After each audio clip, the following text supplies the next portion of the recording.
ध्यान सत्र का प्रारंभ हम लोग श्लोक की आवृत्ति के साथ करेंगे।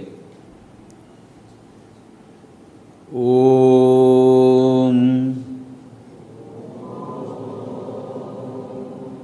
सर्वे भवन्तु सुखिनः सर्वे सन्तु निरामया सर्वे भद्राणि पश्यन्तु मा कश्चित् दुःखभाग् भवेत्। ओम शांति शांति शांति।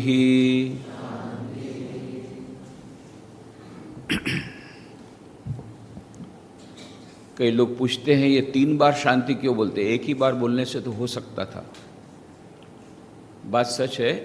तो 3 प्रकार के ताप हैं हमारे जीवन में, आदि दैविक, आदि भौतिक और आध्यात्मिक। आदि दैविक मतलब जो दैवी विपदें आती हैं, दैवी विपदें। मान लो अर्थक्वेक आ गया, भूकंप आ गया, तूफान आ गया, साइक्लोन आ गया, ये सब दैवी संपदा, दैवी विपत्तियां हैं। ये है उस प्रकार की जो बाधाएं हैं, ऐसा ताप है, वो है आदि दैविक ताप। फिर आदि भौतिक, शरीर अस्वस्थ हो गया, कोरोना हो गया, कोरोना वायरस हो गया, पॉजिटिव आ गया, 14 दिन के लिए क्वारंटाइन करने के बाद मेंटल टेंशन ज़्यादा बढ़ गया। ये सब आदि भौतिक। और तीसरा है आध्यात्मिक। बाहर की कोई विपदा नहीं आई है, भूकंप नहीं आया, साइक्लोन नहीं आया, बुखार भी नहीं आया, नेगेटिव है, कोरोना पॉजिटिव नहीं है, नेगेटिव है, फिर भी मन में अशांति है, मन में दुख है। भीतर से है, बाहर से किसी ने कोई दुख नहीं दिया आपको, बाहर से कोई दुख नहीं है, शरीर स्वस्थ है।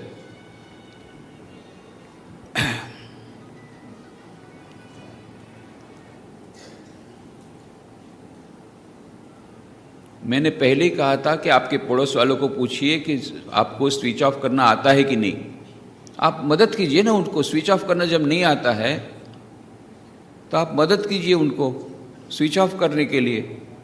और साइलेंट मोड कभी मत रखिए, साइलेंट मोड अपने आप फुल मोड हो जाता है और वाइब्रेटरी मोड में तुरंत हमारा अटेंशन हो जाता है। कम से कम ध्यान कक्ष में, ध्यान सत्र में कम से कम हमारा कोई प्रकार का ये होने से इतने सारे लोगों को उससे तकलीफ होगी, कितने सारे लोगों को तकलीफ होगी। इसलिए सबका ख्याल रखते हुए सर्वे भवन्तु सुखिनः सर्वे सन्तु निरामया, ये हमने अभी जो श्लोक कहा कि सबका कल्याण हो, सबका सुख, सब सुखी हो। तो वो सबके सुख के लिए, सबके कल्याण के लिए आपका मोबाइल स्विच ऑफ कीजिए आधा घंटा केवल। फिर 10 बजे तो फिर ध्यान सत्र समाप्त हो जाएगा, फिर आप फिर से जो करना है करिए। और मैंने पहले ही कहा था ध्यान सत्र में सबसे पहले ध्यान के 2 instruction, switch off the mobile, switch off the mind. Mind को बोलना है कि भाई अभी ये आधा घंटा है ना, 15 मिनट जो भी ध्यान करना है, अभी थोड़ा सा इधर उधर का छोड़ो चक्कर। तो ये 3 प्रकार के ताप है, इसलिए 3 प्रकार की शांति हम लोग कहते हैं। 3 प्रकार की शांति मतलब तीनों प्रकार के ताप न हो। आदि दैविक, आदि भौतिक और आध्यात्मिक, तीनों प्रकार के तापों से शांति प्राप्त करने के लिए हम लोग प्रार्थना करते हैं। इसलिए 3 बार शांति शांति शांति। तो पिछले 2 दिनों में हम लोगों ने देखा कि क्यों ध्यान किया जाता है, कितने लोग ध्यान करते हैं। तो अलग अलग कारण से करते हैं। कोई ब्लड प्रेशर कम करने के लिए करता है, कोई बाईपास सर्जरी बाईपास करने के लिए करता है। ये सब कल हमने चर्चा की। स्ट्रेस मैनेजमेंट के लिए कई कंपनियां ध्यान कराती है, मानसिक शांति के लिए। ये सभी अच्छा है, परंतु ध्यान का मुख्य उद्देश्य है ईश्वर की प्राप्ति। एक आध्यात्मिक साधक के लिए ये बाकी जो है वे हमको लाभ मिलते हैं, वो अनायास लाभ मिलते हैं, वो हमारे लिए अतिरिक्त लाभ है। पर मुख्य लाभ क्या है? मुख्य लाभ है यदि हम ध्यान, हमारी साधना में प्रार्थना, ध्यान, मंत्र जाप ये सब कुछ निहित है, तो ये सब करने से अंत में हमको क्या मिलना है? केवल मानसिक शांति के लिए, केवल शारीरिक स्वास्थ्य के लिए, या केवल मन की एकाग्रता बढ़ा करके प्रत्येक क्षेत्र में सफलता प्राप्त करने के लिए हम ध्यान का अभ्यास नहीं कर रहे हैं। उसका मूल उद्देश्य है, एक आध्यात्मिक साधक के लिए ध्यान का मूल उद्देश्य है उस परम पद की प्राप्ति। ज्ञान की भाषा में आत्म साक्षात्कार, बौद्ध लोगों की भाषा में निर्वाण, और भक्त की भाषा में ईश्वर का दर्शन। ये सब एक ही बातें हैं। मुख्य बात है कि इन सभी हमारी सीमाओं से का उल्लंघन करके हमें इन सब से ऊपर जाना है और हमारे जीवन का जो मूल उद्देश्य है उसको प्राप्त करना है। और श्री मां शारदा देवी कहती थी कि जब हम ध्यान करने बैठते हैं शाम को, तो सारे दिन में हमने क्या किया क्या नहीं, उसका इंट्रोस्पेक्शन अपने आप हो जाता है, उसका आत्मनिरीक्षण हो जाता है और हमको पता पड़ता है कि हम किस दिशा में जा रहे हैं। कोई भी नाव या कोई जहाज, उसमें दिशा सूचक यंत्र लगा रहता है, तो पता लगता है कि जहाज कौन सी डायरेक्शन में जा रहा है। हमारा जहाज फुल स्पीड में जा रहा है, स्पीड बहुत अच्छी है, पर किस दिशा में जा रहा है ये हम देखते नहीं हैं। ध्यान के क्षणों में हम ये समझ सकते हैं कि हम किस दिशा में जा रहे हैं, हमारे जीवन का उद्देश्य क्या है, क्या हम उसकी ओर अग्रसर हो रहे हैं। यह सब चीज़ें ध्यान के क्षणों में आती है। ये इसीलिए ध्यान का ये महत्व है कि हमें वो आत्मनिरीक्षण करने का मौका देती है और हमारा जो मूल उद्देश्य है उसको प्राप्त करने में ये ध्यान सहायक होता है। जो सप्तम सोपान है, जैसे हमने कल कहा, यम, नियम, आसन, प्राणायाम, प्रत्याहार, धारणा और फिर ध्यान, और फिर उसके ऊपर है समाधि, अष्टम सोपान। तो यह एक राजयोग के लिए उनका उद्देश्य क्या है? योगश चित्तवृत्ति निरोधः, पहले ही सूत्र में कहा पतंजलि ने। तो मूलाधार, स्वादिष्टान, मणिपुर, उसके बाद में अनाहत चक्र हृदय में, और उसके बाद में विशुद्ध चक्र कंठ में, आज्ञा चक्र और फिर सहस्रार। तो यह कुंडलिनी शक्ति वह जो है 3 प्रकार की नाड़ियां हैं, इड़ा, पिंगला, सुषुम्ना। सुषुम्ना नाड़ी है वो बीच की नाड़ी है, उस बीच की नाड़ी से एक कुंडलिनी शक्ति सर्पाकार ऊपर चढ़ती है और जब सहस्रार में जाती है तब जाकर के समाधि होती है। और कई लोग कहते हैं कुंडलिनी जागरण के लिए क्या क्या करना पड़ेगा। तो माँ शारदा देवी कहती है कि ईश्वर का नाम जपने से भी कुंडलिनी जागरण हो सकता है, उसके लिए अलग से आपको कोई प्रयत्न नहीं करना है। प्राणायाम करने की भी आवश्यकता नहीं है। प्राणायाम करने से या ये राजयोग की साधना करने से जो अंतिम स्थिति प्राप्त होती है, वही स्थिति एक भक्त को केवल मंत्र जाप के द्वारा या प्रार्थना के द्वारा प्राप्त हो सकती है। श्री रामकृष्ण, मां शारदा देवी, स्वामी विवेकानंद, तीनों ने अपने जीवन में ये बताया है, दर्शाया है और बार बार कहा है। तो रामकृष्ण विवेकानंद भावधारा में हम लोग केवल ध्यान नहीं पर प्रार्थना, स्वाध्याय, सत्संग, मंत्र जाप, इन सब पर भी उतना ही जोर देते हैं। तो यह हमारी जो दिशा सूचक यंत्र के समान यह ध्यान काम करता है कि हम किस ओर जा रहे हैं, हमारे जीवन के लक्ष्य की ओर अग्रसर हो रहे हैं या नहीं। रामकृष्ण मठ और रामकृष्ण मिशन के 10वें परमाध्यक्ष थे पूज्य स्वामी वीरेश्वरानंद जी महाराज। वो एक कहानी कहा करते थे, एक जापानी लड़के की कहानी। तो जापान में एक गांव में एक लड़का था, नौकर का काम करता था। तो एक बार उसकी मालकिन ने कहा, देखो तुम्हारे मालिक बाहर गए हैं और घर में चीज़ वस्तुएं सब समाप्त हो गई है, तो क्या तुम पास के शहर में से वस्तुएं ला सकते हो? तो नौकर ने कहा, ठीक है, मैं कभी गया नहीं हूँ, फिर भी मैं ले आऊँगा। तो मालकिन ने बता दिया कैसे बस में जाना है, कैसे चढ़ना है, कितना पैसा भी दे दिया, बता भी दिया क्या क्या खरीद करके लाना है। ऐसा करके उसको भेज दिया। लड़का कभी गांव के बाहर गया नहीं था। वो आया शहर में, और शहर में तो रौनक देख करके एकदम चकित हो गया। मिठाई की दुकान, उसको लगा मैं सब मिठाई खा लूं। पूरी शोकेस में रखी हुई मिठाई, कभी देखा नहीं था इतनी सारी मिठाई।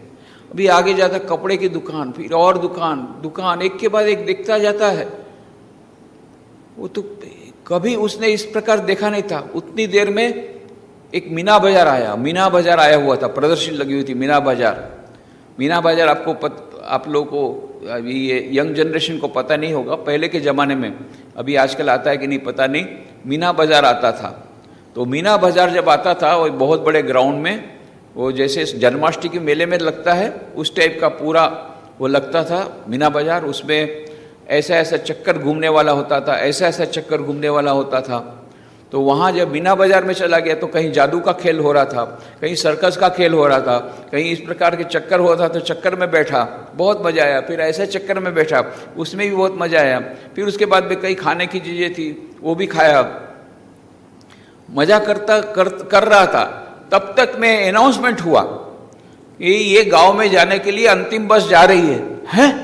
अंतिम बस जा रही है, जल्दी से चढ़ा और बस जा रही थी, उसको पकड़ा और पहुंच गया गांव। शाम को पहुंच करके इधर तो मालकिन खड़ी थी बेलन लेकर के मारने के लिए दरवाजे पर। जैसे वो घुसा, बोले अरे इतनी देर से आया, मैं सुबह से तेरी राह देख रहा हूं, क्यों इतनी देर हुई? वो कुछ बोल नहीं पाया। बोले मैं पहली बार गया था, ये सब देखा नहीं था, तो इसलिए देखते देखते देर हो गई। और ये वस्तुएं जो बोला था कहाँ है वस्तुएं? वो तो बोले मैं भूल गया लाना। अरे तो गया था काहे के लिए? बोलो वो तो मैं भूल गया, मैं वहां जाकर के भूल गया मैं किस लिए आया हूं। ये हम सबकी कहानी है। ये संसार की मीना बाजार में आकर के इतने हम लोग खो गए हैं, ये करना वो करना, कितने प्रकार के हमारे ऑक्यूपेशंस, किस प्रकार का टाइम मैनेजमेंट कर, एक एक क्षण नहीं जाना चाहिए। ये 4 प्रकार का जॉब करना है, ये जॉब करना, वो करना है, यहाँ पर ही करना है। ये सब मीना बाजार में ऐसे खो गए हैं कि हम किस लिए आए थे भूल गए। बहुत अच्छा पुराने जमाना का गीत है, आया था किस काम से तू, सोया चादर तान कर, समय हुआ अब जाग गाफिल, अपना आप पहचान रहे।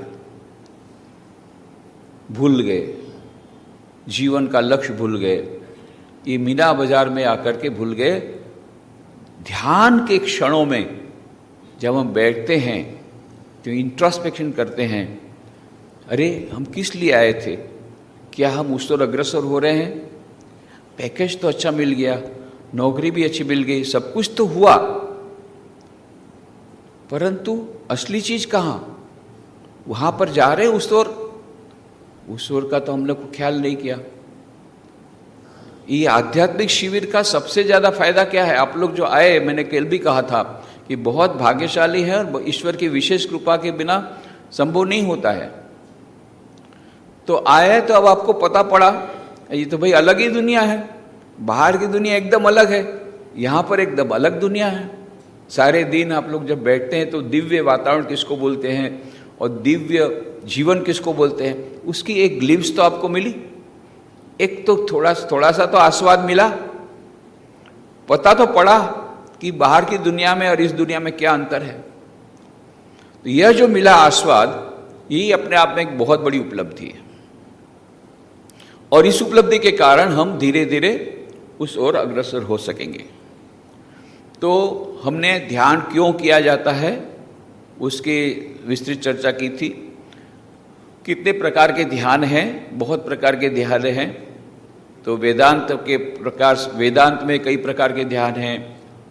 रूप ध्यान है जहाँ पर स्वरूप पर ध्यान किया जाता है। फिर गुण ध्यान है जहाँ पर हमारे इष्ट देवता के गुणों के बारे में हम सोचते हैं। फिर लीला चिंतन है, ये भी एक प्रकार का ध्यान है। यदि मान लो ध्यान में मन नहीं लगता, हमारे इष्ट देवता की मूर्ति में ध्यान नहीं लगता, तो लीला चिंतन किया जा सकता है। मान लो कोई कृष्ण भगवान के भक्त हैं तो वो लीला चिंतन कर सकते हैं कि भगवान श्री कृष्ण ने किस प्रकार से लीला की व्रज में, किस प्रकार से माँ यशोदा बोल रही है, कृष्ण भगवान को पकड़ लिया, कृष्ण को छोटे नन्हे कन्हैया को पकड़ लिया, बोल कन्हैया है, सब लोग बोल रहे हैं तूने माखन खाया है, तूने चोरी की है। और कन्हैया बोलता है मैया मोरी मैं नहीं माखन खायो।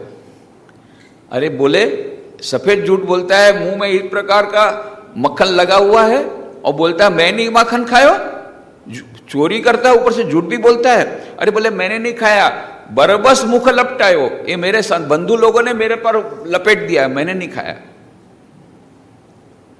तो ये सब लीला जो हो रही है वो आपने पढ़ी भागवत में, इसका चिंतन करते करते आधा घंटा कहाँ चला जाएगा पता नहीं पड़ेगा। या रामकृष्ण वचनामृत पढ़ने के बाद ध्यान करने बैठे तो बन गया दक्षिणेश्वर में, और वहाँ पर रामकृष्ण देव बैठे हैं अपनी छोटी खाट पर बैठ करके भक्तों से वार्तालाप कर रहे हैं। उधर मास्टर महर्षि बैठे हैं और बलराम भी है, और उसमें ब्रैकेट में लिख दा मैं भी बैठा हूँ, मैं भी बैठा हूँ। मानो आप भी वहाँ बैठ करके रामकृष्ण देव की बातें सुन रहे हैं। तो फिर रामकृष्ण देव क्या बोल रहे हैं, फिर रामकृष्ण देव ने क्या किया, या रामकृष्ण देव ने कामरपुकुर में क्या लीला की, दक्षिणेश्वर में क्या लीला की, काशीपुर में क्या लीला की। इस प्रकार से यह हम सोचना, ये लीला चिंतन है। लीला चिंतन भी एक प्रकार का ध्यान है, ये सरल ध्यान है। तो स्वरूप ध्यान, रूप ध्यान या स्वरूप ध्यान, गुण ध्यान, लीला चिंतन, ये सब वेदांत के विभिन्न प्रकार के वेदांत के अनुसार है। फिर बौद्ध धर्म में कितने प्रकार के ध्यान हैं। मृत्यु पर ध्यान करने का बोलते हैं, दुख पर ध्यान करने बोलते हैं कि क्यों दुख आया, उसका उत्स कहाँ है। ये सब ये बौद्ध में धर्म में भी कितने प्रकार के ध्यान हैं। फिर विपश्यना, आजकल विपश्यना शिविर बहुत होती है जहाँ पर आपको बोला जाता है आप अपनी सांस पर, आप अपना सांस का निरीक्षण कीजिए केवल, सब छोड़ करके। फिर प्रेक्षा ध्यान है। प्रेक्षा ध्यान में आपको एक विटनेस के हिसाब से, साक्षी के रूप में अपने आप को देखना है कि मन कहाँ जा रहा है, केवल आपको देखना है। इस प्रकार से वो प्रेक्षा ध्यान। ऐसे कई प्रकार के। फिर ज़ैन मेडिटेशन है जहाँ पर कि वह उसमें भी साक्षी भाव की बातें हैं, और साथ साथ में उसके साथ तादात्म्य होने की बातें हैं। मुख्यतः 3 प्रकार के ध्यान हम बोल सकते हैं। जितने प्रकार के ध्यान आजकल मिलेंगे आपको बाजार में भी, उसकी कैसेट मिलेगी, सीडी, रिलैक्सेशन टेक्निक के बहुत सारे म्यूजिक की वो म्यूजिक दिया हुआ है, रिलैक्सेशन म्यूजिक। वो म्यूजिक सुनिए और धीरे धीरे धीरे आपका मन रिलैक्स होगा। ये है रिलैक्सेशन। इसका आध्यात्म के साथ कोई निस्बत नहीं है, ये मन की प्रशांतता के लिए, कोई गलत बात नहीं है, ठीक है। फिर अवेयरनेस टेक्निक। अवेयरनेस टेक्निक जो है वो है जिसमें कि हमको अपने आप को साक्षी भाव से देखना है, अपने आप को साक्षी मानना है। Am I aware that I am talking? Are you aware that you are listening? क्या आपको इस बात की अनुभूति है कि आप अभी सुन रहे हैं? नहीं, आप तो खो गए। फिर बाद में थोड़ी देर बाद पता पड़ा, अच्छा अच्छा हाँ मैं सुन रहा था। फिर उसके बाद में फिर खो गए। मैं लिख रहा हूँ तो मुझे पता नहीं मैं लिख रहा हूँ, मैं बोल रहा हूँ मुझे पता नहीं मैं बोल रहा हूँ। अवेयरनेस नहीं है। धीरे धीरे करके वो अवेयरनेस, साक्षी भाव कि अभी मैं क्या कर रहा हूँ, यह साक्षी भाव को डेवलप करना, ये है अवेयरनेस टेक्निक। उसमें भी बहुत सारे भाग हैं। बौद्ध धर्म में भी वो साक्षी भाव अवेयरनेस की टेक्निक है, जैन धर्म में भी अवेयरनेस की टेक्निक है, जैन धर्म में भी, जैन में भी है। तो ये विभिन्न प्रकार की अवेयरनेस टेक्निक। और तीसरी है कंसंट्रेशन टेक्निक, जिसमें कि मन को किसी एक प्रत्यय पर एकाग्र किया जाता है। चाहे वो एक बिंदु हो, वो चाहे एक प्रकाश का पुंज हो, चाहे एक दिव्य ज्योत हो, चाहे किसी देवी देवताओं की मूर्ति हो। इसको प्रत्यय बोलते हैं। कोई भी प्रत्यय कुछ भी हो सकता है, पर उस प्रत्यय पर अपने मन को केंद्रित करना, ये है कंसंट्रेशन टेक्निक। तो पातंजलि योग सूत्र में यही बताया कि चित्त को एकाग्र करना होगा किसी एक प्रत्यय पर। और हमारे रामकृष्ण भावधारा में, रामकृष्ण विवेकानंद भावधारा में, ये कंसंट्रेशन टेक्निक को ही ज़्यादा प्राधान्य दिया जाता है। उसके दो लाभ हैं। एक तो जब हम हम अपने इष्ट देवी देवता पर जब ध्यान करते हैं, वह सरल बनता है। निर्गुण निराकार का ध्यान या अवेयरनेस का ध्यान या साक्षी भाव का ध्यान, उसमें बहुत इमेजिनेशन लगता है। पर देवी देवताओं की मूर्ति आपने देखी है, खुली आंखों से देखी है, देवी देवता का पिक्चर आपने देखा है। अब उसको इंटरनलाइज करना, यह थोड़ा सा सरल होता है। इसलिए वो इस प्रकार से भी सरल है। दूसरी बात है, जब हम लोग भगवान बुद्ध के मूर्ति के ऊपर चिंतन करते हैं, तो हमने मूर्ति देखी है, उसको अपने हृदय में देखने का प्रयत्न करते हैं, तो क्या होता है? एक तो जल्दी से हमको उसका इंटरनलाइज हो जाता है, उसका कॉन्सेप्ट हो जाता है। दूसरी बात है कि भगवान बुद्ध के गुण हमारे में, अपने हृदय में अपने आप आते हैं। स्वामी विवेकानंद पर ध्यान किया तो स्वामी विवेकानंद के जो गुण हैं, कंसंट्रेशन हो, मन की एकाग्रता हो, वो इनफिल्टर होकर के हमारे हृदय में अपने आप प्रविष्ट करते हैं। तो डबल फायदा हुआ, दुगना फायदा। एक तो कॉन्सेप्चुअलाइजेशन में, उसका इमेजिनेशन करने में, कल्पना करने में सहूलियत जाती है, क्योंकि हमने उस मूर्ति को पहले देखा है खुली आंखों से, अब उसको बंद आंखों से देखना है, सरल है। दूसरा कि उसके गुण हमारे हृदय में आ जाते हैं, तो डबल फायदा हो गया, दुगना फायदा हो गया। तो इसलिए हमारे रामकृष्ण विवेकानंद भावधारा में यह करते। पर आप कुछ भी कर सकते, कोई बात नहीं है। जिन लोगों ने अभी, जैसे हम लोग ध्यान का अभ्यास करेंगे, जैसे हमने बताया कि कैसे ध्यान करना है, हम अभी ध्यान कैसे करेंगे, जो हमारे गुरुदेव ने हमको बताया ठीक उसी प्रकार से हमको ध्यान करना है। अब किसी ने अभी तक मंत्र दीक्षा नहीं ली है, किसी ने गुरु नहीं बनाया, तो उसके लिए मैंने जैसे बताया था, आप कोई भी ध्यान कर सकते हैं आपके अनुसार। पर एक ध्यान सरल मैंने बताया था, अपने हृदय में दिव्य ज्योत या अपने इष्ट देवता का आप चिंतन करें। जब हम गीत रख देंगे ध्यान के समय में, ध्यान के सत्र के प्रारंभ में, तब आपको वो सोचना है। क्या सोचना है? दिव्य ज्योत है हमारे हृदय में, और ये जो ध्यान हो सकता है, ऐसा कहा जाता है कि जो नीचे के 3 जो हैं चक्र, वहाँ पर ध्यान करना अच्छा नहीं माना जाता। मूलाधार, स्वादिष्ठान और मणिपुर। अनाहत चक्र में ये है हृदय के पास, जिसको हार्ट सेंटर बोलते हैं। और जैसा मैंने बताया, ये हार्ट सेंटर का मतलब ये नहीं कि जो एनाटॉमिकल हार्ट है, जो बाईं ओर है, वो नहीं, क्योंकि जो कुंडलिनी शक्ति है वो सुषुम्ना से जाती है, और सुषुम्ना नाड़ी जो है वो हमारे मेरुदंड के बीच में है। तो इसलिए वह जो हृदय है वो बीच में है, तो जैसा हमने बताया था, जैसे आप हनुमान जी की आपने मूर्ति देखी, हनुमान जी का फोटो देखा कि हृदय को फाड़ करके बता रहे हैं कि मेरे हृदय में राम सीता बैठे हैं, तो वह एक आपको उसकी हिंट मिल गई किस प्रकार वहाँ पर छाती के मध्य भाग में, जिसमें हम बोलते हैं आज मुझे बहुत दुख है, मेरे हृदय से मुझे बहुत दुख है, या हृदय से मुझे बहुत आनंद है, यह जो हाथ रखते हैं उसको हम हार्ट सेंटर समझ सकते हैं। बाद में स्पिरिचुअल हार्ट क्या है उसकी डिस्कवरी हमको खुद को करनी है, आध्यात्मिक साधकों को, वो बात की बात। पर अभी शुरुआत में हम इस प्रकार से, कई लोग विशुद्ध चक्र में ध्यान करते हैं, कई लोग आज्ञा चक्र में करते हैं, बोले यहाँ बहुत अच्छा लगता है।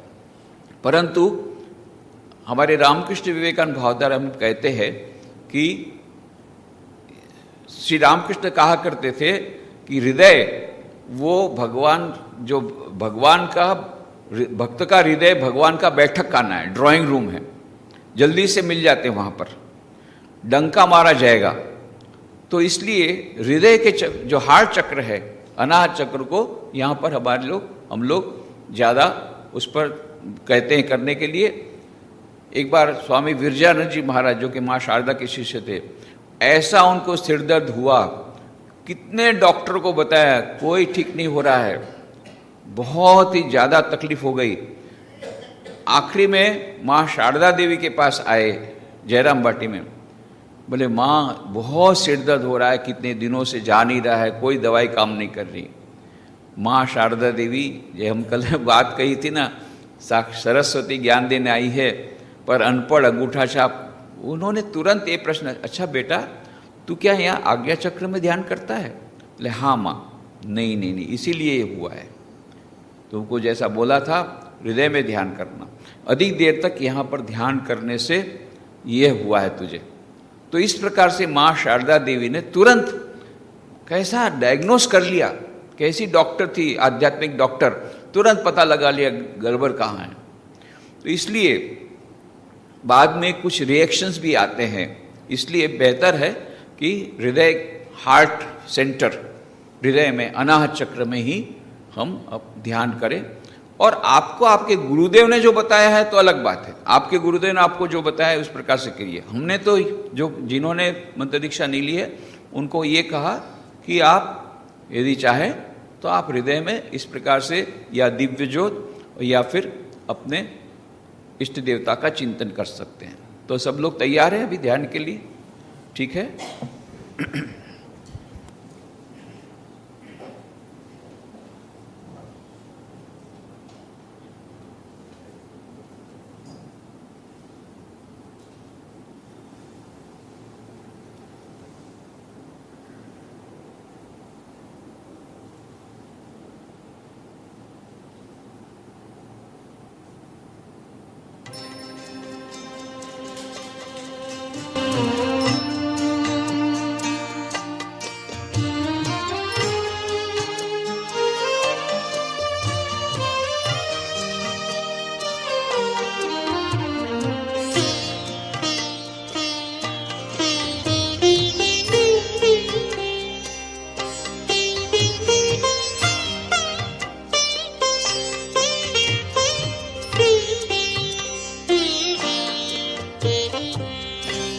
तुझसे हमने दिल को लगाया, जो कुछ है सो तू ही है।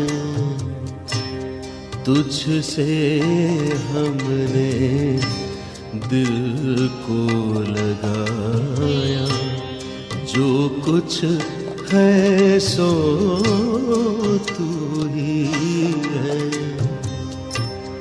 एक तुझको अपना पाया, एक तुझको अपना पाया, जो कुछ है सो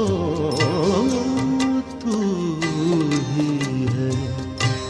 तुझसे दिल को लगाया।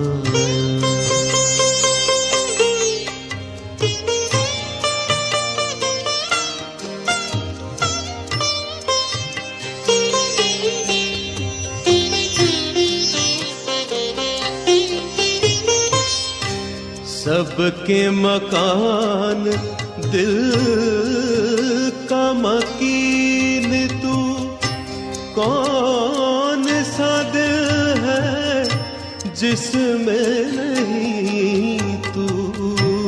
सबके मकान दिल का मकीन तू, कौन सा दिल है जिसमें नहीं तू। हर एक दिल में है तू समाया, हर एक दिल में है तू समाया। जो कुछ है सो तू ही है, तुझसे हमने दिल को लगाया।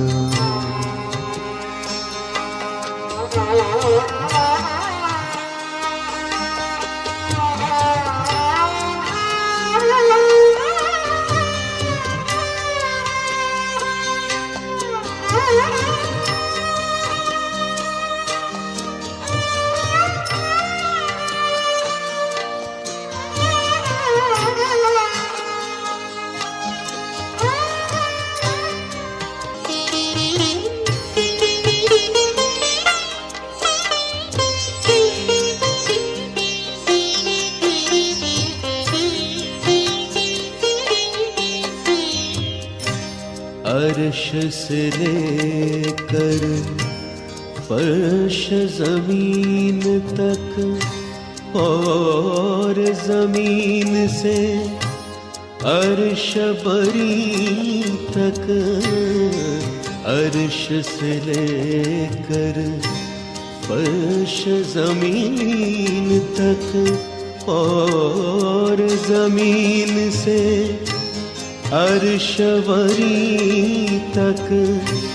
जहाँ मैं देखा तू ही नजर आया, जहाँ मैं देखा तू ही नजर आया। जो कुछ है सो तू ही है, तुझसे दिल को लगाया।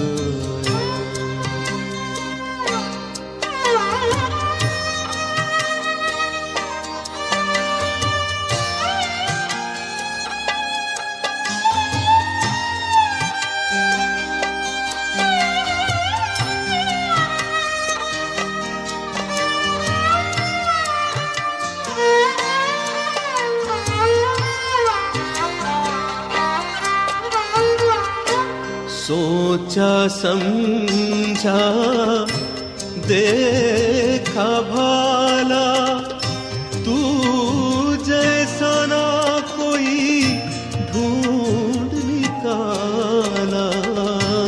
सोचा समझा देखा भाला, तू जैसा ना कोई ढूंढ निकाला।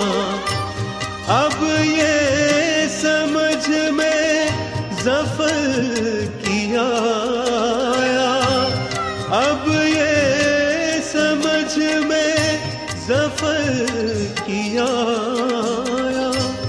जो कुछ है सो तू ही है, तुझसे हमने दिल को लगाया। जो कुछ है सो तू ही है। एक तुझको अपना पाया, एक तुझको अपना पाया। जो कुछ है सो तू ही है, तुझसे हमने दिल को लगाया। जो कुछ है सो तू ही है। तुझसे हमने दिल को लगाया, जो कुछ है सो तू ही है। तुझसे हमने दिल को लगाया।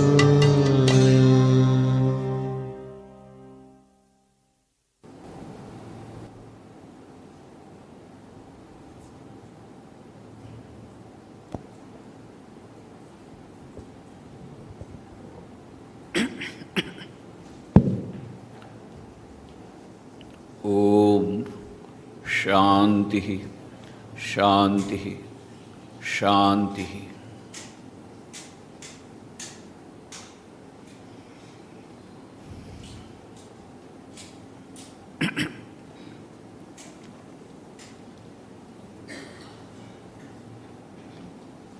भगवान श्री रामकृष्ण देव के पास स्वामी विवेकानंद जब आते थे तब श्री रामकृष्ण कहते थे नरेन गीत गा। तो नरेन जब गीत गाते थे फिर बाद में कहते मैं जाता, बोले नहीं पहले वो गीत गा। कौन सा गीत? यही गीत जिस पर हम लोगों ने ध्यान किया, जिसको बैकग्राउंड में रख करके हमने ध्यान किया। जो कुछ है सो तू ही है, ये वेदांत का सर्वोच्चम सिद्धांत है। सर्वम खलु इदम ब्रह्म, जो ईश्वर इन सब के परे है, beyond time space and causation है, वही ईश्वर, वही ब्रह्म समस्त जगत में ओत प्रोत है। समस्त जगत में ईशावास्यमिदं सर्वम यत्किंच जगत्याम जगत तेन त्यक्तेन भुंजिता माँ गृदकस्य सिद्धनम। ये ईशावास्य उपनिषद की बात है। वो परब्रह्म परमात्मा सारे विश्व में सचराचर जगत में व्याप्त है। इसी बात को इस गीत में कहा है। तो श्री रामकृष्ण का भी यह प्रिय गीत था, स्वामी विवेकानंद का भी प्रिय गीत था। अंतिम मुगल सम्राट बहादुर शाह जफर ने इस गीत की रचना की थी। वो सूफी संत थे, पर सूफीज़म में और वेदांत में काफ़ी बिल्कुल अंतर नहीं है। वहाँ भी अनलहक की बात है। अहम ब्रह्मास्मि उन लोग बोलते हैं अनलहक। तो जो भी हो, तो जैसा हमने कहा कि इससे मूड क्रिएट होता है। जब आप कोई भजन सुनते हैं या वचनामृत का पाठ या भागवत का पाठ या कुछ पाठ कर लेते हैं, तो उससे हमारा मन ध्यान करने के लिए प्रस्तुत होता है। ये हमारे लिए सहायक होता है। तो हम जब अपने घर में भी जब हम करें, ध्यान के लिए बैठें, उसके पहले थोड़ा सा भजन सुन ले या फिर थोड़ा इस प्रकार से कोई किताब पढ़ ले और उसके बाद ध्यान करने बैठे। यतीश्वरन जी महाराज ने जो कहा था कि ब्रिज बना लो, क्योंकि वह संसार का जो जगत है और ये अध्यात्म का जगत, दोनों के बीच में एक ब्रिज बनाना जरूरी है, एक पुल बनाना है। दोनों एक बहुत बड़ा जंप हम नहीं दे सकते, बहुत बड़ी छलांग नहीं लगा सकते हैं। तो क्या करना है, वो ब्रिज के द्वारा हम उस अध्यात्म के द्वार पर पहुँचेंगे।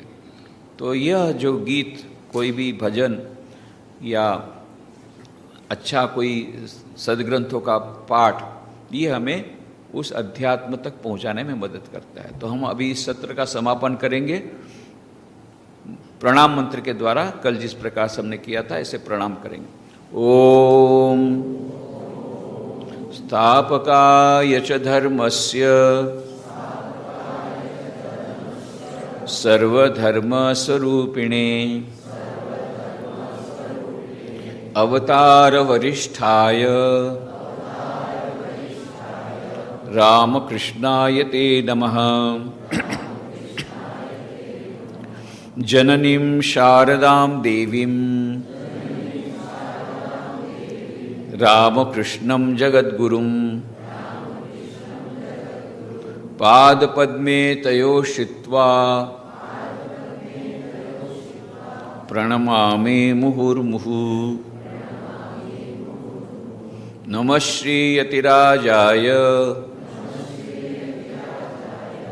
विवेकानंदसूरये सच्चित्सुखस्वरूपाय स्वामिने तापहारिणे